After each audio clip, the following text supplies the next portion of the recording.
Cipher copy Imran Khan से, cipher पर काबीना इजलास के मिनट्स आजम खान से गुम गए। अमरीकी ओहदेदार की जबान बहुत सख्त, उमर चीमा के तहलका खेज इंकशाफ।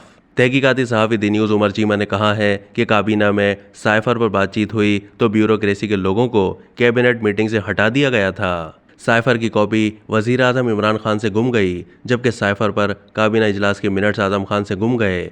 प्रोग्राम के मेज़बान शाहजेब खानज़ादा ने अपने तर्जीह में कहा है कि IMF मुआहदे के बाद स्टेट बैंक के ज़राए मुबादला के ज़खायर 8.7 अरब डॉलर्स, जबकि मुल्क के टोटल ज़खायर 14 अरब डॉलर्स हो गए हैं। तहकीकाती सहाफ़ी दी न्यूज़ उमर चीमा ने कहा है कि साइफर के मामले पर FIA ने JIT बनाई थी।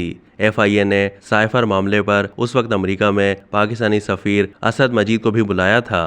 असद मजीद ने FIA को बताया कि 7 मार्च 2022 को डोनाल्ड लू मेरे पास लंच के लिए आए थे और ये बातें की। उसका पस मंज़र ये था कि इमरान खान जिस दिन रूस गए उसी दिन रूस ने यूक्रेन पर हमला कर दिया।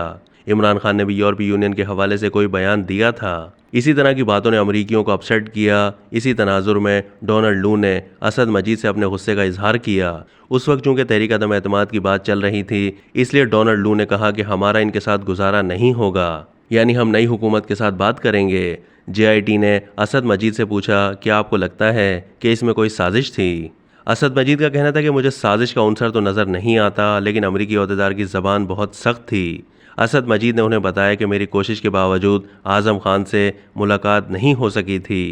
अब तक के लिए इतना ही। मज़ीद मालूमात के लिए डेली जंग के YouTube चैनल को सब्सक्राइब कीजिए।